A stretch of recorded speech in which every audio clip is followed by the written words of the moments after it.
आज हम इस वीडियो में लोक प्रशासन के इस सीरीज में एक विषय के रूप में लोक प्रशासन का विकास किस प्रकार से हुआ उसको जानने का प्रयास करेंगे। जब हम लोक प्रशासन के एक विषय के रूप में विकास की बात करते हैं तो लोक प्रशासन हमें जो इस रूप में वर्तमान में दिखाई देता है उसके विकास की एक लंबी प्रक्रिया रही है। आज जिस रूप में हम लोक प्रशासन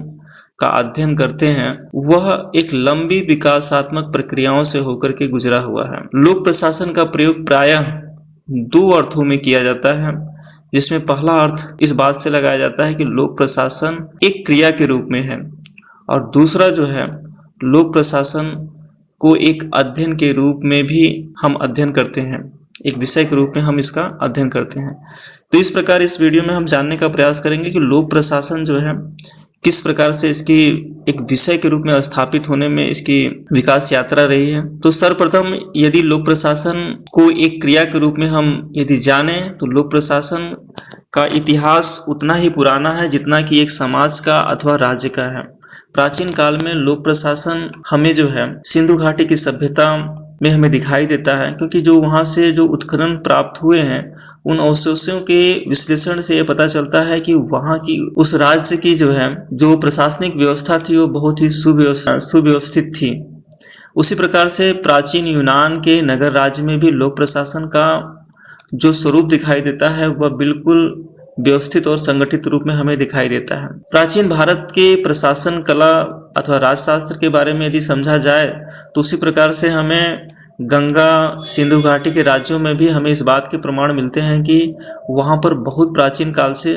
सुविकसित प्रशासकीय व्यवस्था विद्यमान थी। अब यदि हम लोक प्रशासन के विषय के रूप में चर्चा करें, जैसा कि ऊपर हमने जो है लोक प्रशासन के एक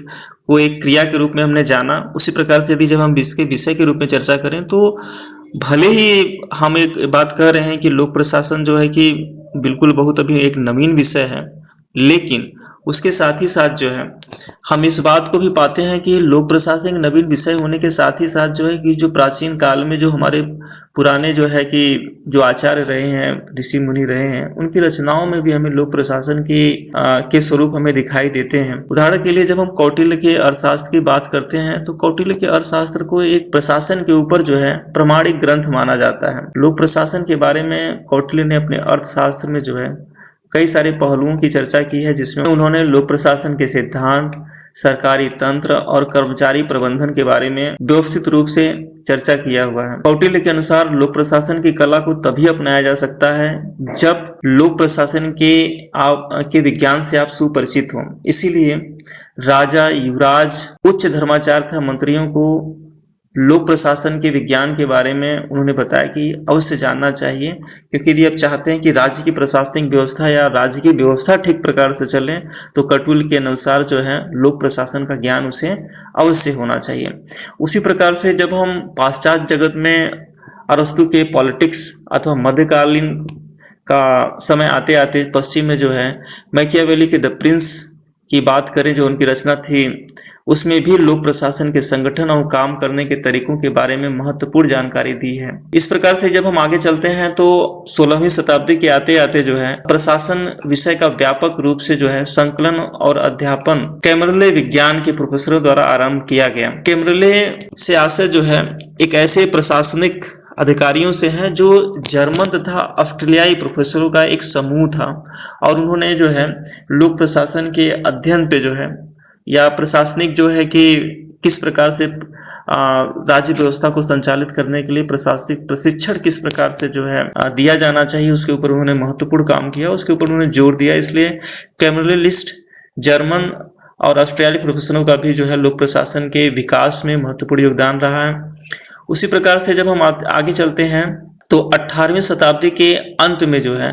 संयुक्त राज्य अमेरिका के प्रथम वित्त मंत्री अलेक्जेंडर हैमिल्टन द्वारा प्रकाशित विश्वकोश फेडरलिस्ट के 72वें परिच्छेद में लोक प्रशासन की परिभाषा और इसके विषय क्षेत्र के बारे में जो है उन्होंने व्यवस्थित रूप से चर्चा किया हुआ है। हैमिल्टन जो है अमेरिका के एक प्रसिद्ध जो है कि वित्त मंत्री रहे और बड़े जानकार थे जो है, इसलिए लोक प्रशासन की विषय की स्थापना के बारे में जब चर्चा की जाती है तो अलेक्जेंडर हैमिल्टन की चर्चा अवश्य उसमें होती है, आप लोग ध्यान में रखिएगा। 19वीं शताब्दी के प्रारंभ में जो है फ्रांस के लेखक चार्ल्स जीन बौनिन ने जो है 1812 में प्रिंसिपल दी एडमिनिस्ट्रेशन पब्लिका नामक पहली पुस्तक लिखी, जिसमें उन्होंने लोक प्रशासन के महत्व, उसके विषय की गहराइयों के बारे में उन्होंने इसे स्पष्ट करने का प्रयास किया। लेकिन एक बात हमेशा यहाँ ध्यान में रखिए कि उपयुक्त इन सारे प्रयासों के बावजूद भी जो है लोक प्रशासन के अध्ययन अध्यापन का प्रारंभ जो है ऐसा माना जाता है कि सर्वप्रथम संयुक्त राज्य अमेरिका में हुआ। और आप देखेंगे कि जो है कि जिस प्रकार से जो है ना कि ब्रिटेन के दुनिया भर में जो उसका जो साम्राज्य था उसके अवसान जैसे जैसे हो रहा था, उसी तरीके से जो है राज्य अमेरिका अपने अस्तित्व को लेकर के बहुत जो है विकास की ओर था। बहुत तेज गति से उसका अस्तित्व जो है पूरी दुनिया में जो है प्रभावित हो रहा था। और ये प्रभाव हमें जो है लोक प्रशासन के अध्ययन क्षेत्र में भी जो है सर्वप्रथम अमेरिका में शुरुआत हुआ, यहाँ भी दिखाई देता है। संयुक्त राज्य अमेरिका में जो है स्वतंत्र शैक्षिक शास्त्र के रूप में लोक प्रशासन का विकास क्यों हुआ जो है उसके हम यहाँ पर निम्नलिखित जो है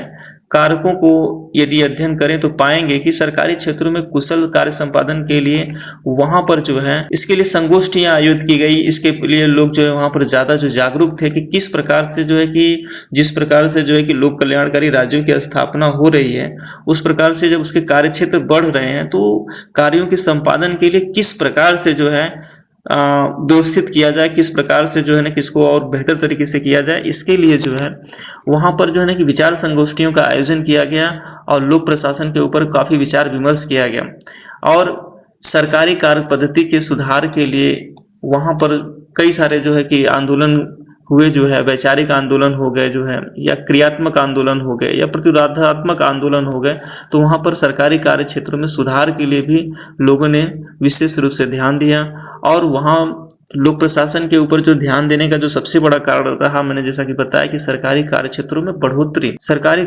में बढ़ोतरी होने के कारण जो है लोक प्रशासन के ऊपर जो है लोगों का ध्यान गया कि इस ओर भी जो है इसे जो है ना कि एक व्यवस्थित तरीके से अध्ययन अध्यापन करने की आवश्यकता है।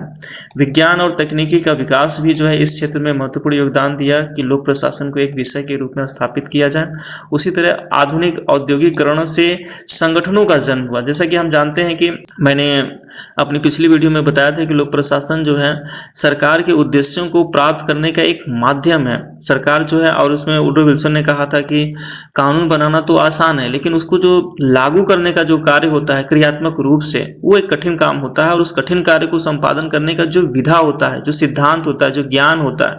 वह जो है लोक प्रशासन के माध्यम से ही, लोक प्रशासन के विज्ञान के माध्यम से ही, या लोक प्रशासन के सिद्धांत के द्वारा ही वो संभव हो सकता है। तो यहाँ पर जो है आधुनिक औद्योगिकरण से संगठनों के जन्म ने भी जो है लोक प्रशासन की स्थापना में जो है महत्वपूर्ण योगदान दिया। उसी तरीके से लोक कल्याणकारी राज्य की स्थापना या इसकी अवधारणा ने जो है लोक प्रशासन के एक बृहद स्वरूप को प्रस्तुत किया। अब हम यहाँ पर जानने का प्रयास करेंगे कि लोक प्रशासन जो है किन किन चरणों से हो करके जो है वर्तमान परिवेश तक गुजरा है। अध्ययन की सुगमता के लिए लोक प्रशासन के विकास के जो विभिन्न चरण रहे हैं या आयाम रहे हैं, उसे हम निम्नलिखित 5 चरणों में बांट सकते हैं। पहला जो चरण है इसमें राजनीतिक प्रशासन का द्विभाजन काल। इस काल में जो है राजनीति और प्रशासन को 2 अलग अलग विषय के रूप में देखा जाने का प्रयास किया गया और लोक प्रशासन को जो है एक स्वतंत्र विषय के रूप में स्थापित करने का प्रयास किया गया। दूसरे चरण में जो है लोक प्रशासन के सिद्धांतों पर जो है सर्वाधिक जोर दिया जाने का प्रयास किया गया और अधिक से अधिक लोक प्रशासन के सिद्धांत पर जो है कार्य किया गया, अधिक से अधिक सिद्धांत का निर्माण पर जोर दिया गया। और ऐसा कहा गया कि लोक प्रशासन के सिद्धांत होते हैं और लोक प्रशासन के जो जानकार होते हैं, जो विद्वान होते हैं, उनका काम है इन सिद्धांतों की खोज करना। तो यह काल जो है कि लोक प्रशासन का दूसरा चरण जो है सिद्धांतों का स्वर्ण काल कहा जाता है, जो 1927 से लेकर 1937 तक रहा। तीसरे चरण जो है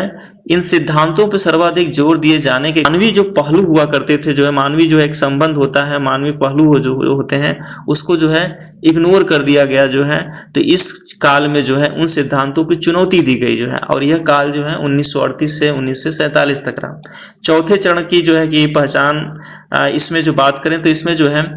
पहचान की संकट का काल जो है, मतलब ऐसी परिस्थिति जब चुनौतियों का काल जब था इसके पहले, तो ऐसी स्थिति आ गई कि जो जिस लोक प्रशासन को जो है हम एक स्वतंत्र विषय के रूप में स्थापित करने का प्रयास कर रहे हैं, अब उसका अस्तित्व ही संकट में पड़ गया। इतना उसकी आलोचना, उसके सिद्धांतों की आलोचना कर दी गई जो है कि लोक प्रशासन का जो है अस्तित्व ही मिटने वाला था। यह काल जो है, इस काल को जो है हम 1948 से 1970 तक जो है देखते हैं। पंचम चरण जो है अंतर विषयी काल जो है, लोक प्रशासन के ऊपर जो संकट जो मंडरा रहा था कि अभी तो खत्म हो जाएगा, तो उसको जो है ना कि थोड़ा जो है कि मानवीय बनाने का प्रयास किया गया जो है, और इसके अस्तित्व को जो है और व्यापक और बहुआयामी बनाने के लिए उसे जो है अंतर विषयी विषय के रूप में जो है इसे मान्यता दी गई। और लोक प्रशासन को जो है, चाहे राजनीति विज्ञान से के साथ तो पहले से जुड़ा था, उसे समाजशास्त्र, उसे अर्थशास्त्र, उसे वाणिज्य, उसे तमाम विषयों के साथ जिसके साथ वो को रिलेट हो सकता था, उसे जोड़ करके उसे देखा जाने लगा जो है। तो यहाँ पर जो है अब हम बारी बारी से जो है एक क्रमवार तरीके से जो है प्रथम चरण, द्वितीय चरण और इसके तृतीय चरण, चतुर्थ चरण और पंचम चरण को जो है जानने और समझने का प्रयास करेंगे। प्रथम चरण राजनीतिक प्रशासन विभाजन 1887 से 1926 तक की जो इसकी समयावधि है, इस काल के अंतर्गत जो है जो सबसे जो है कि महत्वपूर्ण कार्य करने का प्रयास किया गया, जो प्रारंभिक चरण इसकी मानी जाती है कि इसे जो है लोक प्रशासन को एक शैक्षिक विषय के रूप में जो है स्थापित करने का प्रयास किया, जिसका जन्म जो है संयुक्त राज्य अमेरिका में हुआ। आप नोट करिएगा कि अगर ये पूछा जाए आपसे प्रश्न जो है कि लोक प्रशासन का जन्म किस देश में हुआ, तो आप बताएंगे कि उसका जन्म जो है संयुक्त राज्य अमेरिका में सर्वप्रथम हुआ। उसके बाद जो है इस विषय को व्यवस्थित रूप से अध्ययन शुरू करने का श्रेय जो है वुडरो विल्सन को प्राप्त है। जैसा कि मैंने पहले भी बताया था कि वुडरो विल्सन जो है आगे चल करके जो है, पहले तो एक ये एकेडमिक से जुड़े हुए थे, आगे चल करके जो पॉलिटिक्स से जुड़ जाते हैं और फिर ये जो है अमेरिका के जो है राष्ट्रपति भी बनाए जाते हैं। और इनका व्यक्तित्व काफी प्रभावशाली था जो है, और लोक प्रशासन के विकास में अपना महत्वपूर्ण योगदान दिया। अमेरिका की राजनीति में यह जो है अमेरिका के राजनीति विज्ञान के प्रोफेसर थे और बाद में जो है अमेरिका के राष्ट्रपति भी बने। उनकी जो रचना थी जो लोक प्रशासन की स्थापना में जिसने बहुत महत्वपूर्ण योगदान दिया जो है, उसका नाम था दी स्टडी ऑफ एडमिनिस्ट्रेशन। यह जो है एक महत्वपूर्ण कृति है जो है, उनका चर्चित लेख है, अक्सर करके जो है कि परीक्षाओं में पूछा जाता है, तो आप इसको नोट कर लीजिएगा। दी स्टडी ऑफ एडमिनिस्ट्रेशन जो है राजनीति विज्ञान की एक जो है ना कि वहाँ पर एक जर्नल निकलता है अमेरिका में, जिसमें जो है इन्होंने इसको प्रकाशित कराया। और उसके बाद जो है इस बात पे चर्चा होने लगी कि लोक प्रशासन को जो है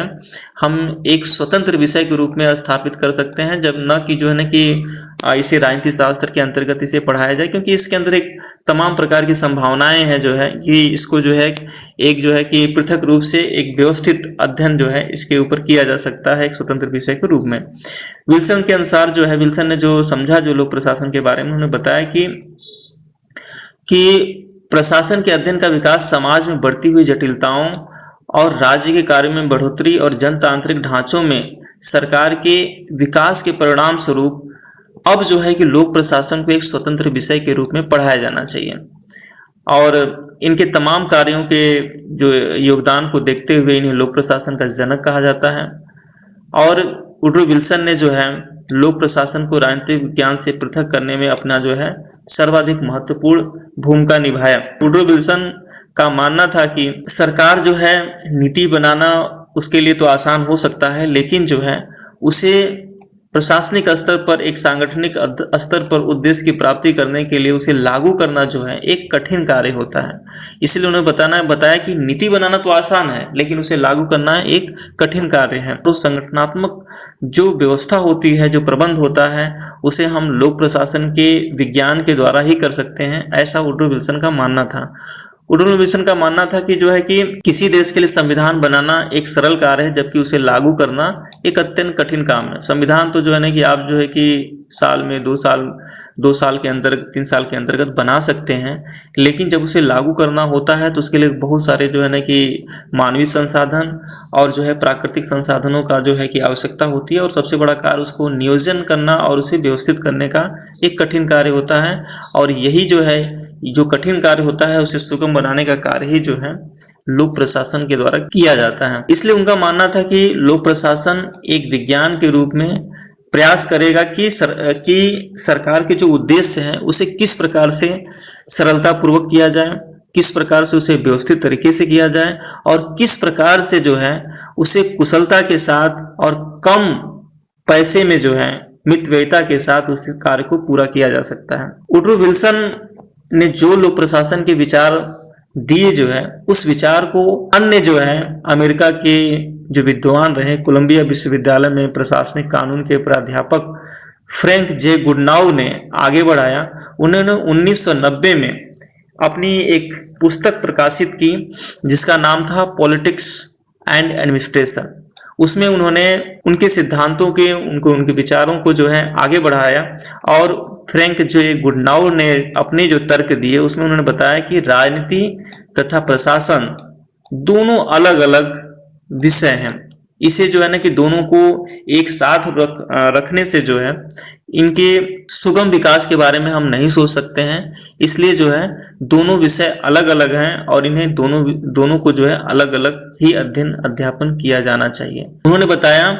कि राजनीति जो है राज्य की इच्छा को प्रतिपादित करती है। राजनीति क्या करती है? राज्य के उद्देश्य के बारे में प्रतिपादित करती है, जबकि प्रशासन क्या करती है? इस राज्य की इच्छा या इसके उद्देश्य को किस प्रकार से प्राप्त किया जाए और किस प्रकार से उसे लागू किया जाए अथवा किस प्रकार से उसे क्रियान्वित किया जाए, यह कार्य जो है लोक प्रशासन के द्वारा किया जाता है। इसी क्रम को आगे बढ़ाते हुए सन 1926 में एल.डी. व्हाइट ने, जो लोक प्रशासन के एक प्रमुख विद्वान माने जाते हैं, एल.डी. व्हाइट ने 1926 में introduction to the study of public administration की रचना की। जो है इस पुस्तक में लोक प्रशासन को एक स्वतंत्र विषय के रूप में उन्होंने जो है स्थापित करने का प्रयास किया और यह जो है लोक प्रशासन की जो एक पहली एक व्यवस्थित और स्वतंत्र जो है रचना मानी जाती है। यदि आपसे पूछा जाए परीक्षाओं में कि लोक प्रशासन पर पहली एक स्वतंत्र जो है लोक प्रशासन की जो रचना क्या है, तो आप बता सकते हैं introduction to the study of public administration, जिसे एल.डी. व्हाइट के द्वारा 1926 में लिखा गया। व्हाइट ने इस पुस्तक में जो है लोक प्रशासन की व्यवहारिक स्वरूप और इसके पहलुओं पर जो है चर्चा किया हुआ है। उन्होंने बताया कि लोक प्रशासन का मुख्य उद्देश्य जो है कार्य कुशलता है और उसके साथ साथ मितव्ययिता है, क्योंकि जब सरकार का कोई जब उद्देश्य निर्धारित हो जाता है तो केवल उसे पूरा करना ही केवल कार्य नहीं होता है, बल्कि उसे जो है कुशलता के साथ और कम से कम खर्च में उसे पूरा किया जाए। यदि आप ऐसा नहीं करते हैं तो अगर आप छोटे से कार्य के लिए बड़ा संसाधन खर्च कर देंगे तो बाकी जो बड़े कार्य हैं जिसमें ज़्यादा खर्च होने की आवश्यकता है तो वहाँ पर संसाधनों की कमी पड़ जाएगी। इसलिए जो है लोक प्रशासन का यह कार्य होता है कि कुशलता के साथ उस कार्य को मितव्ययिता के साथ भी संपादित किया जाए। ये विज्ञान, ये तरीका जो है कैसे किया जाएगा, इस तरीके के बारे में ही अध्ययन जो है लोक प्रशासन के अध्ययन के अंदर हम करते हैं। इस प्रकार हम पाते हैं कि लोक प्रशासन के इस प्रथम चरण के अंतर्गत जो है दो प्रमुख विशेषताएं रही। पहला जो है लोक प्रशासन का एक विषय के रूप में जन्म होता है, दूसरा जो है राजनीति और प्रशासन में द्विविभाजन किया जाता है। मतलब यहाँ पर जो है लोक प्रशासन का जन्म भी हो रहा है इस काल के अंतर्गत और 1887 से लेकर 1926 तक के बीच में, और दूसरा जो है लोक प्रशासन और राजनीति विज्ञान को दोनों को अलग अलग विषय के रूप में देखा जाना प्रारंभ किया जा रहा है। इसके पहले जो है लोक प्रशासन जो है राजनीति विज्ञान के अंतर्गत ही अध्ययन और अध्यापन किया जाता था। अक्सर करके जो लोक प्रशासन का जो अध्यापक करता था जो है वह जो है राजनीति विज्ञान का भी अध्यापक हुआ करता था। आगे चलते हैं, जो है हम इसके दूसरे चरण के बारे में चर्चा करेंगे। दूसरा चरण जो है प्रशासन के सिद्धांतों का स्वर्णकाल रहा। स्वर्णकाल क्यों कहा जाता है सिद्धांतों का, इसमें हम आगे देखेंगे। इसकी अवधि जो रही 1927 से लेकर 1937 के मध्य रही। इसे गोल्डन एरा ऑफ प्रिंसिपल्स भी कहते हैं। इस काल में प्रशासन के सिद्धांतों की खोज पर सर्वाधिक जोर दिया गया। इसे सिद्धांतों का स्वर्णकाल क्यों कहा जाता है, इसके पीछे कारण यही है कि इस काल के अंतर्गत जो है प्रशासन के सिद्धांतों पर जो है सर्वाधिक जोर दिया गया। इसलिए यह काल लोक प्रशासन के सिद्धांतों का स्वर्ण युग कहा जाता है। इस काल में लोक प्रशासन का विकास मूल्ययुक्त प्रबंधकीय विज्ञान के रूप में हुआ। मूल्ययुक्त का मतलब आशय यहाँ पर है कि बिल्कुल तथ्यात्मक रूप से, बिल्कुल सिद्धांतिक रूप से उसमें मानवीय मूल्यों की जो है उपेक्षा कर दी गई। इसमें इस बात को बताने का प्रयास किया गया कि लोक प्रशासन का विकास जो है एक विज्ञान के रूप में हो सकता है। लोक प्रशासन को जो बिल्कुल एक सिद्धांत वादी या एक तरीके से कह लीजिए कि इस तरह से बनाने का प्रयास किया जाने लगा कि बिल्कुल जैसे प्राकृतिक विज्ञान होते हैं, जैसे आपका भौतिक विज्ञान हो गया, रसायन विज्ञान हो गया या जीव विज्ञान हो गया, उस तरीके से जो है विश्वसनीयता जो है हम लोक प्रशासन के सिद्धांतों के रूप में भी स्थापित कर सकते हैं। इसलिए इस काल के अंतर्गत जो है सिद्धांतों पर जो सर्वाधिक जोर दिया जाने लगा या दिया गया। इसका प्रारंभ जो है, इस काल का जो प्रारंभ होता है 1927 में W.F. बिलोबी की प्रसिद्ध पुस्तक प्रिंसिपल ऑफ पब्लिक एडमिनिस्ट्रेशन से हुआ। बिलोबी ने कहा कि लोक प्रशासन में अनेक सिद्धांत होते हैं। इन्होंने बताया कि लोक प्रशासन में अनेक सिद्धांत होते हैं और इन सिद्धांतों को क्रियान्वित करके लोक प्रशासन में सुधार किया जा सकता है। इन्होंने बताया कि लोक प्रशासन में अनेक सिद्धांत होते हैं। मैंने जैसा कि बताया कि लोक प्रशासन के विकास के इस चरण में जो है यह मान लिया गया कि लोक प्रशासन में अनेक सिद्धांत होते हैं और लोक प्रशासन के जो सिद्धांतकार हैं या जो विद्वान हैं उनका काम है उन सिद्धांतों को खोजना और उस सिद्धांतों को खोज करके जो है लोक प्रशासन को एक विज्ञान के रूप में स्थापित करना। आगे देखते हैं, इस दृष्टिकोण को जो है मेरी पार्कर फॉलेट ने भी जो है 1924 में अपनी पुस्तक क्रिएटिव एक्सपीरियंस में आगे बढ़ाया। उन्होंने भी इस बात को बताया कि लोक प्रशासन जो है एक सैद्धांतिक रूप से जो है इसे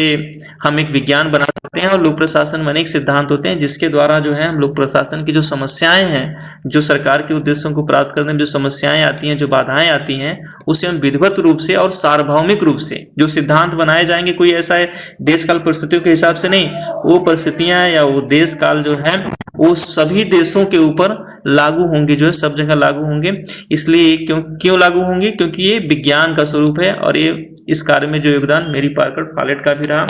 आगे हम देखते हैं कि 1929 में जो है हेनरी फयोल, जो कि लोक प्रशासन के एक बड़े विद्वान माने जाते हैं, जिन्होंने जनरल इंडस्ट्रियल मैनेजमेंट की रचना की जो है, और इसमें भी उन्होंने लोक प्रशासन के सिद्धांतों पर ही जोर दिया। सन 1930 में जो है मुने एवं रैले द्वारा रचित पुस्तक ऑन वार्ड इंडस्ट्री प्रकाशित हुई। जो है इस पुस्तक में भी जो है लोक प्रशासन के सिद्धांतों की खोज की और लोक प्रशासन को जो है एक विज्ञान के रूप में स्थापित करने का प्रयास किया। 1937 आते आते जो है लूथर गुलिक एवं उनके सहयोगी एल उर्विक ने papers the science of administration की रचना की। जो है इसमें लूथर गुलिक ने प्रशासनिक कार्यों की व्याख्या करने के लिए पोस्ट कार्ब नामक शब्द का खोज किया जो है, या पोस्ट कार्ब नामक शब्द को स्थापित किया, जिससे जो है कि प्रशासन के जो उद्देश्य होते हैं, जो उसके संगठन होते हैं, उसकी जो कार्य प्रणाली होती है, इस संक्षेप में जो है पोस्ट कार्ब के माध्यम से जो है उन्होंने स्पष्ट करने का प्रयास किया। जो है 1927 से लेकर के 1937 के समय अवधि के मध्य लगभग सभी विचारकों का मानना था कि प्रशासन के सर्वव्यापी नियमों एवं सिद्धांतों के द्वारा लोक प्रशासन को विज्ञान के समान एक विश्वसनीय शास्त्र के रूप में स्थापित किया जा सकता है। और यही कारण रहा जो है कि इस काल के अंतर्गत जो है लोक प्रशासन को एक विज्ञान बनाने के प्रयास में से सर्वाधिक सिद्धांतों पर जोर दिया गया। इसलिए इस काल को लोक प्रशासन के सिद्धांत का स्वर्ण काल कहा जाता है। आगे हम लोक प्रशासन के विकास में जो तीसरा चरण आता है हम उसे देखते हैं। इस चरण के अंतर्गत जो है जिस सिद्धांत पर जोर दिया गया उसका परिणाम यह रहा कि प्रशासन जो है कि मानवीय जो एक संगठन होता है उसमें जो है मानवीय तत्वों का अवहेलना कर दी गई। इस वजह से जो है इस चरण के अंतर्गत जो है उसकी प्रतीकात्मक जो है कि जो प्रतिक्रिया होती है उसमें सिद्धांतों को चुनौती दिया जाता है कि लोक प्रशासन में जो सिद्धांत नाम की कोई चीज ही नहीं है, या लोक प्रशासन में जो है ना कि जो सिद्धांतों पर इतना प्रयास किया गया है, इतने सिद्धांतों का निर्माण किया गया जो है उसका जो है औचित्य ऐसा नहीं है जिसमें जैसा कि बताया गया है। तो इस काल में जो है तृतीय चरण के अंतर्गत 1938 से 1947 तक जो है इसकी अवधि रही। यह काल लोक प्रशासन के विकास में आलोचनाओं और चुनौतियों का काल रहा। यह काल जो है यह समय अवधि लोक प्रशासन के विकास में आलोचनाओं और चुनौतियों का समय रहा। इस चरण का मुख्य विषय क्या था कि लोक प्रशासन के अध्ययन में मानवीय संबंधों पर जोर दिया जाए, न कि बस केवल इसको जो है ना कि विज्ञान बनाने के लिए सैद्धांतिक या तथ्यों पर जोर दिया जाए, और मानवीय संबंध जो संगठन या जो प्रशासन जो मानव के द्वारा चलाए जाते हैं, मानवीय संबंधों का जो है ना अवहेलना कर दिया जाए या मानवीय पहलुओं की अवहेलना कर दिया जाए। इस आधार पर जो है प्रशासन के सिद्धांतों की जो है आलोचना की गई, और इन सिद्धांतों को जो है इस काल में कहावतें कह करके, इस सिद्धांतों को जो है कहावतें कह करके जो है उसकी आलोचना की जाने लगी। जो है इस काल में सर्वाधिक महत्वपूर्ण योगदान प्रसिद्ध हादर्ण प्रयोग का। यह हादर्ण प्रयोग जो है इसलिए किया गया ताकि यह जानने का प्रयास किया कि संगठन के अंतर्गत जो लोक प्रशासन जो है उसमें जो है मानवीय संबंध कहाँ तक प्रभावित होते हैं, उनका क्या योगदान होता है, क्या वहाँ पर कुल सिद्धांतों के द्वारा जो है हम किसी कार्य को करा सकते हैं, या जो है कि मानव के संबंध जो होते हैं, मानव एक दूसरे का जो है कि संगठन के अंतर्गत जो है जो योगदान होता है मनुष्य होने के नाते, जो है कार्मिक होने के नाते, कर्मचारी होने के नाते, उनकी जो व्यक्तिगत जीवन जो होती है, उनके जो व्यक्तिगत जो जीवन में जो उनकी परेशानियां होती हैं, उनकी समस्याएं होती हैं, उनके एक कार्मिक का एक जो है कर्मचारी अथवा एक कर्मचारी का दूसरे कर्मचारी के जो एक संबंध होता है, उसका क्या किसी संगठन के कार्यों पर प्रभाव पड़ता है, यह जानने का प्रयोग किया गया। और इस प्रयोग को जो है ना हादर्ण प्रयोग के रूप में देखते हैं, जिसमें यह पाया गया कि मानवीय संबंध जो है किसी भी संगठन के उद्देश्य को पूरा करने में एक जो है महत्वपूर्ण योगदान देते हैं। और उसके बाद जो है इस बात की जो है घोर आलोचना की गई कि लोक प्रशासन में जो है जो सिद्धांतों पर जो सर्वाधिक जोर दिया जा रहा था। 1938 में चेस्टर आई बर्नार्ड की पुस्तक दी फंक्शन ऑफ एग्जीक्यूटिव जो है इस बात के लिए जानी जाती है कि जिसमें जो है ना कि लोक प्रशासन के सिद्धांतों को जो है उन्होंने घोर आलोचना की जो है। और चेस्टर बर्नार्ड ऐसे विद्वान रहे जिन्होंने लोक प्रशासनिक संगठन को एक सामाजिक व्यवस्था के रूप में देखा। इसके साथ ही जो है उन्होंने प्रशासनिक प्रक्रियाओं पर मानवीय तत्वों के प्रभाव को भी विश्लेषित करने का प्रयास किया। उसी प्रकार 1945 में हर्बर्ट साइमन की पुस्तक एडमिनिस्ट्रेटिव बिहेवियर प्रकाशित हुई, जिसमें जो है उन्होंने प्रशासन के सिद्धांतों की घोर आलोचना की और कहा कि प्रशासन में सिद्धांत नाम की कोई चीज ही नहीं होती है। हम इसके पहले जो है सर्वाधिक जो है कि लोक प्रशासन के सिद्धांतों पर जोर दिया गया, और लेकिन जो है इस काल के आते आते जो है इस बात पर जोर दिया जाने लगा कि प्रशासन में कोई सिद्धांत ही नहीं है। सर्वाधिक प्रशासन के जो संगठन होते हैं उसमें मानवीय तत्व जो है प्रभावित होते हैं, या फिर जो है कि प्रशासन के सिद्धांत जो है उस तरीके से सिद्धांत नहीं है जिस तरीके से विज्ञान के अंदर हम सिद्धांत को देखते हैं।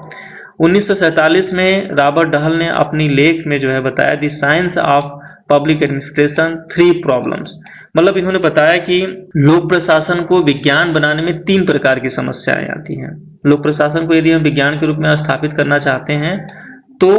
3 प्रकार की बाधाएं आती हैं। उसमें क्या क्या बाधा है बताया, उन्होंने बताया कि विज्ञान जो होता है मूल्य शून्य होता है। विज्ञान क्या होता है? विज्ञान जो है मूल्य शून्य होता है, उसमें मानवीय संबंध है, मानव का व्यवहार, मानव का रहन सहन, मानव के ऊपर पड़ने वाले प्रभावों का कोई असर नहीं पड़ता है। विज्ञान अपना यथावत अपने नियम के अनुसार चलता है, जबकि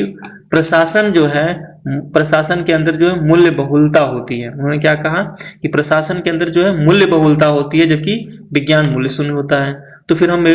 प्रशासन को जो है हम कैसे विज्ञान बना सकते हैं? इसलिए उन्होंने कहा कि इसमें बाधा है, लोक प्रशासन को जो है हम विज्ञान बना नहीं सकते हैं, पूरी तरीके से विज्ञान नहीं बना सकते हैं। उसी प्रकार से उन्होंने कहा कि मनुष्य के व्यक्तित्व अलग अलग होते हैं, जिससे प्रशासन के कार्यों में विविधता आ जाती है। जैसे मान लीजिए कि प्रशासन का कोई सिद्धांत बना दिया गया और कोई जो है ना कि बहुत योग्य व्यक्ति रहा, बहुत जो है ना कि अनुशासित व्यक्ति रहा, उस अनुशासित व्यक्ति ने उस सिद्धांतों का यथावत पालन किया। फिर उसी पद के ऊपर या उसी कार्य को करने के लिए दूसरा व्यक्ति की नियुक्ति होती है और वो उसी सिद्धांतों को लागू करेगा? नहीं लागू कर सकता है, क्योंकि सभी व्यक्ति का जो है ना एक स्वभाव और जो है इसकी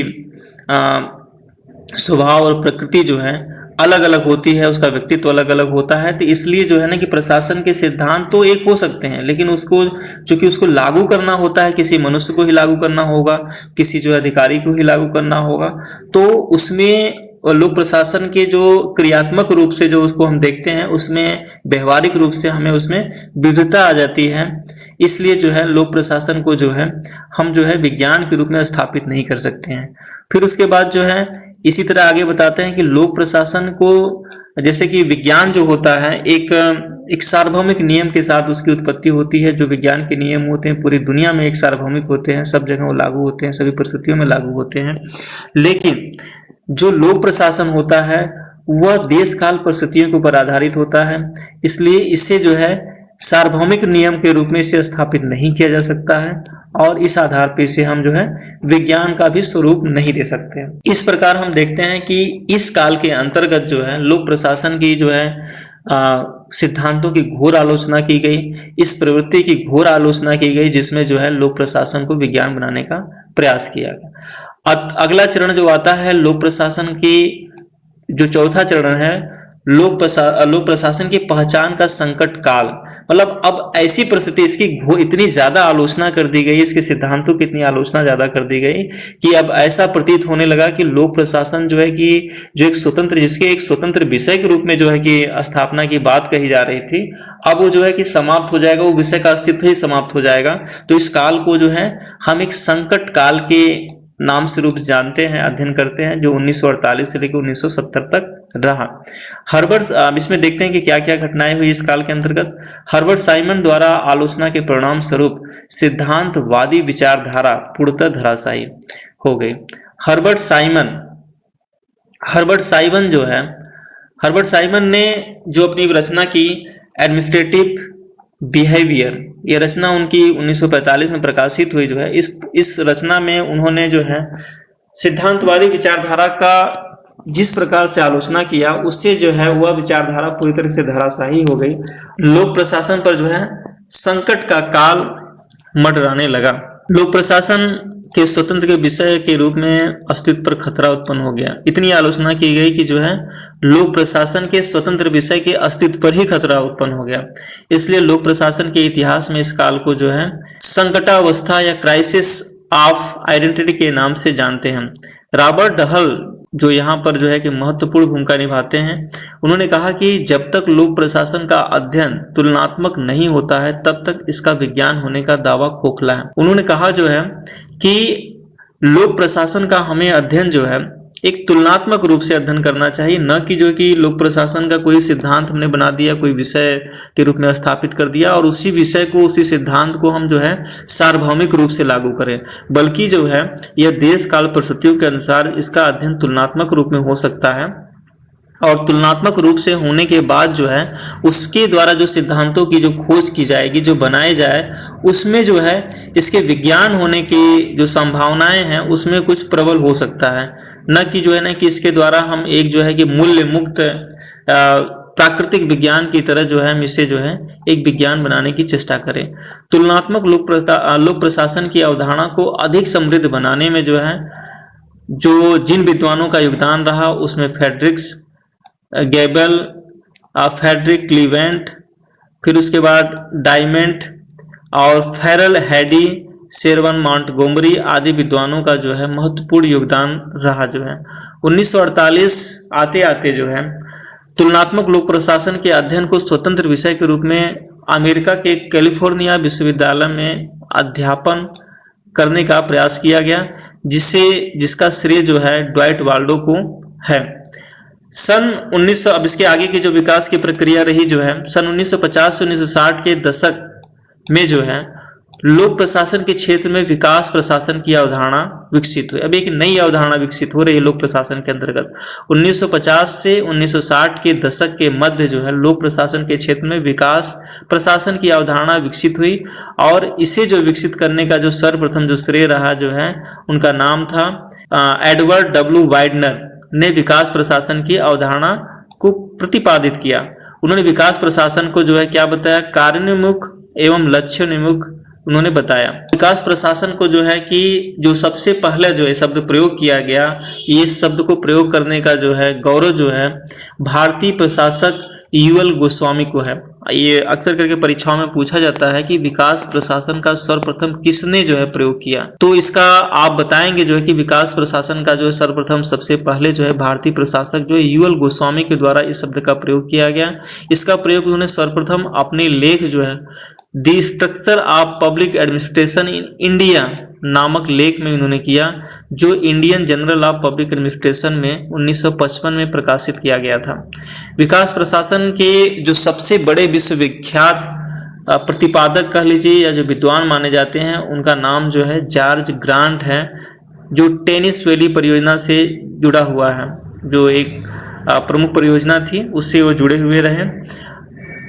औद्योगिकरण और आधुनिकीकरण के द्वारा लोगों के जीवन स्तर में सुधार लाने, सामाजिक सेवाएं, सांस्कृतिक गतिविधियों एवं राजनीतिक संस्थाओं के उद्देश्य की पूर्ति में लगे प्रशासनिक तंत्र को विकास प्रशासन की संज्ञा दी जाती है। आप यहाँ पर आप देखेंगे कि अब प्रश्न होता है कि जो लोक 1950 से 1960 के दशक में जो है लोक प्रशासन के अंतर्गत जो एक नई अवधारणा विकसित हुई विकास प्रशासन की जो है। अब विकास प्रशासन होता क्या है, तो यह जो है ना कि जिस प्रकार से सभ्यता का जो आधुनिकीकरण हो रहा था, जिस प्रकार से दुनिया में जो लोकतांत्रिक देशों की जो संख्या बढ़ रही थी और जिस प्रकार से लोकतांत्रिक देशों के अंतर्गत जो है लोक कल्याणकारी राज्यों की स्थापना हो रही थी, उसमें जो नए परिवेश में औद्योगिकरण जो है आधुनिकीकरण के द्वारा लोगों के जीवन स्तर को जो सुधारने का जो प्रयास किया जा रहा था, वह प्रयास जो सामाजिक सेवाओं, सांस्कृतिक गतिविधियों और राजनीतिक संस्थाओं को के माध्यम से उसके उद्देश्य की पूर्ति की जानी थी जो है। तो इस प्रकार इस उद्देश्य की पूर्ति के लिए जो प्रशासनिक तंत्र जो कार्य करता है उसी को जो है यहाँ पर विकास प्रशासन करने कहते हैं जो है। फिर से आप एक बार समझ लीजिए कि औद्योगिकरण और आधुनिकीकरण के द्वारा जो है लोगों के जीवन के स्तर में सुधार लाने का प्रयास जो होता है, और इस प्रयास को पूरा करने के लिए जो राजनीतिक संस्थाओं को पूरा करना होता है प्रशासनिक तंत्र के माध्यम से, इसी को विकास प्रशासन कहा जाता है। विकास प्रशासन को स्पष्ट करने में वाइडनर, रिग्स, फेरल हैडी, मॉन्टगोमरी, लुसियन पाई, वाटरसन, फेंसोड, इवनिंग जैसे विद्वानों ने जो है अपना महत्वपूर्ण योगदान दिया। अब आते हैं हम अगले चरण में जो है जो पंचम चरण के रूप में है, जिसे जो है इस काल को अंतर विषय काल कहा जाता है, जो 1971 से लेकर के वर्तमान समय तक अभी हम मानते हैं इसको। देखते हैं इसमें क्या क्या घटनाएं घटित हुई। इस काल में लोक प्रशासन का विकास एक अंतर विषयक दृष्टिकोण के रूप में उभरा, जिसमें लोक प्रशासन के अध्ययन में अंतर विषयी सहयोग व अध्ययन पर जोर दिया जाने लगा। राजनीति शास्त्र, अर्थशास्त्र, समाजशास्त्र, प्रबंध शास्त्र के साथ लोक प्रशासन के गहरे संबंध स्थापित हुए और इसमें माना जाने लगा कि लोक प्रशासन को अपने व्यापक स्वरूप को स्पष्ट करने के लिए, इसके व्यापक जो इसकी उपयोगिता जो है इसके फलीभूत करने के लिए इसे जो है स्वतंत्र विषय तो यह है ठीक है, लेकिन इसके साथ साथ जो है हमें इसकी व्यापक जो इसके स्वरूप है उसको हमको अगर स्पष्ट करना हो तो इसे हमें राजनीतिक शास्त्र से जोड़ना पड़ेगा, इसे अर्थशास्त्र से जोड़ना पड़ेगा, समाजशास्त्र से जोड़ना पड़ेगा, प्रबंध शास्त्र के जोड़ना पड़ेगा, क्योंकि यह एक जो है एक प्राकृतिक विज्ञान नहीं है बल्कि एक जो है एक सामाजिक विज्ञान जो है इसलिए जो है इसका संबंध जो है मानवीय शास्त्र से, मानवीय संबंधों से जुड़े हुए जितने भी शास्त्र हैं, चाहे वह राजनीतिक शास्त्र हो, चाहे वह अर्थशास्त्र हो, चाहे वह समाजशास्त्र हो, चाहे वह कोई अन्य शास्त्र हो जिसका संबंध जो है मनुष्यों के जीवन से जुड़ा हुआ है, उससे इसका गहरा संबंध है, तो इसको जो है ना उसके साथ जोड़ करके अध्ययन करना पड़ेगा। राजनीति और प्रशासन के दो विषयों के रूप में द्विविभाजन किया गया था, लेकिन यहाँ पर इनको समाप्त कर दिया गया, बल्कि यह स्थापित किया गया कि इनका जो है निकट का संबंध है, राजनीति और प्रशासन का निकट का संबंध है, और न केवल राजनीति और प्रशासन का ही बल्कि जो है प्रशासन का संबंध अर्थशास्त्र के साथ है, समाजशास्त्र के साथ है, इतिहास के साथ, तो इसका संबंध जो है कई विषयों के साथ है। 1968 के पश्चात लोक प्रशासन के क्षेत्र में नवीन विचारों का सूत्रपात होता है, जिसमें नैतिकता, सामाजिकता, उपयोगिता, प्रतिबद्धता, विकेंद्रीकरण, प्रतिनिधित्व आदि जैसे विषयों को इसमें शामिल किया गया जो है, और इन नवीन विषयों को जो है नवीन लोक प्रशासन की संज्ञा दी गई। नवीन लोक प्रशासन के विकास के लिए जो उत्तरदायी तत्व रहे जो है उसको यदि हम देखें तो इसमें जो सबसे बड़ा जो है योगदान रहा, यहाँ भी जो है संयुक्त राज्य अमेरिका का ही योगदान रहा। संयुक्त राज्य अमेरिका में जो है इसके ऊपर जो है नवीन लोक प्रशासन की स्थापना और इसके विकास के लिए जो है हनी प्रतिवेदन जो 1987 में प्रस्तुत किया गया वह रहा। फिर उसके बाद अमेरिका में आयोजित लोक प्रशासन के सिद्धांत और व्यवहार पर फिलाडेल्फिया सम्मेलन जो 1967 में आयोजित हुआ। फिर उसके बाद प्रथम मिन्नो-ब्रुक सम्मेलन 1968 और फ्रैंक मेरोनी द्वारा संपादित रचना towards new public administration Minnowbrook perspective, Dwight Waldo द्वारा संपादित पुस्तक public administration in the time of turbulence 1971 ने अपना जो है नवीन लोक प्रशासन के विकास में जो है कि महत्वपूर्ण योगदान दिया। नवीन लोक प्रशासन के संबंध में यदि हम बात करें तो नवीन लोक प्रशासन के 4 मुख्य लक्ष्य निर्धारित हैं जो है, या 4 मुख्य लक्ष्य माना जाता है, जिसमें जो है कि प्रासंगिकता होती है, वैल्यू हो और सामाजिक समता हो, और जिसके अंदर परिवर्तन भी आए। ऐसा नहीं कि कुछ काम करें और उसका कोई बदलाव ही ना, कोई परिणाम ही ना हो, तो ऐसा नहीं। नवीन लोक प्रशासन के अंदर 4 मुख्य लक्ष्य निर्धारित किए गए हैं, जिसमें प्रासंगिकता हो, सामाजिकता हो एवं परिवर्तन भी उसके द्वारा आए जो है। उपर्युक्त विश्लेषणों से हमें पता चला कि जो है कि किस प्रकार से जो है लोक प्रशासन को एक स्वतंत्र विषय के रूप में या लोक प्रशासन को जो एक अध्ययन के विषय के रूप में जो है कि दुनिया भर में मान्यता मिली। और हम यहाँ पर अब थोड़ा सा जो है ना कि भारत में जो है लोक प्रशासन का विकास किस रूप में हुआ, लोक प्रशासन को जो है कहाँ पर जो सर्वप्रथम पढ़ाया गया, या लोक प्रशासन को जो है सर्वप्रथम जो प्रोफेसर रहे जो है उसके प्राध्यापक रहे, कौन रहे, कहाँ पर प्रारंभ हुआ इसका अध्ययन, इसके बारे में जानने का प्रयास करेंगे। भारत में एक विषय के रूप में लोक प्रशासन का अध्ययन की शुरुआत जो है राजनीति विज्ञान के अंतर्गत जो है स्थानीय सरकार से संबंधित रहा, और ये सर्वप्रथम एक प्रश्न पत्र के रूप में पढ़ाया जाना प्रारंभ हुआ जो है। लोक प्रशासन के प्रारंभिक शिक्षक प्रारंभ में वही लोग रहे जो है जो कि राजनीति विज्ञान के शिक्षक रहे, और जिनका जो है ना कि जो स्थानीय स्वशासन या जो प्रशासनिक जो है ना कि अध्ययन में जिनको अधिक रुचि रही, प्रारंभ में जो है लोक प्रशासन के जो है कि शिक्षक उन्हीं को बनाया गया, क्योंकि इसका शुरुआत धीरे धीरे हुआ। ऐसा नहीं कि अचानक सीधे जो कि डिपार्टमेंट बना दिया गया और डिपार्टमेंट में जो है ना कि सीधे जो है लोक प्रशासन का स्थापना कर दिया गया, इसके प्रोफेसर की नियुक्ति कर दी गई, ऐसा नहीं। लोक प्रशासन को शुरुआत जो है सर्वप्रथम जो है एक स्थानीय सरकार से संबंधित प्रश्न पत्र के रूप में हुआ, और इसे पढ़ाने वाले जो अध्यापक होते थे वो राजनीति विज्ञान के शिक्षक ही होते थे, जो स्थानीय स्वशासन से संबंधित थे, जिनको जो है ना कि इस विषय में जो है ना कि विशेष रुचि थी, जो इसके विषय में जो है विशेषज्ञ थे। और यहाँ पर जो है वीके मेनन का उल्लेख किया जा सकता है, जो 1924 में जिन्होंने जो है लखनऊ विश्वविद्यालय में राजनीति विज्ञान विभाग में कार्य संभाला था, और लोक प्रशासन उनका विशेष कार्य क्षेत्र रहा। उनके नेतृत्व में जो है लखनऊ विश्वविद्यालय भारत का एक ऐसा पहला विश्वविद्यालय बना जिसने जो है राजनीति विज्ञान के अंतर्गत जो है लोक प्रशासन को एक प्रश्न पत्र के रूप में शामिल किया। ध्यान दीजिएगा यहाँ पर 1924 में लखनऊ विश्वविद्यालय में राजनीति विज्ञान में कार्यभार ग्रहण करने वाले लखनऊ विश्वविद्यालय के प्रोफेसर वीके मेनन एक ऐसे प्रोफेसर बने जो 1940 के आसपास जो है राजनीति विज्ञान के अंतर्गत जो है लोक प्रशासन को एक प्रश्न पत्र के रूप में उन्हें शामिल करवाया जो है। देश में सबसे पहला जो है 1937 में मद्रास विश्वविद्यालय में लोक प्रशासन को एक डिप्लोमा के रूप में शुरू किया गया। ध्यान दीजिएगा, विषय के रूप में नहीं, देश में एक जो है डिप्लोमा के रूप में इसे शुरू किया गया जो है। सन 1949-50 में नागपुर विश्वविद्यालय में लोक प्रशासन और स्वशासन पर एक अलग संपूर्ण विभाग स्थापित करने वाला भारत का पहला विश्वविद्यालय बना, और इस विभाग में सर्वप्रथम जो है डॉक्टर महादेव प्रसाद शर्मा जो लोक प्रशासन के पहले प्रोफेसर बने जो है, और इन्हें भारतीय लोक प्रशासन का जो है जनक भी कहा जाता है। ये महत्वपूर्ण प्रश्न है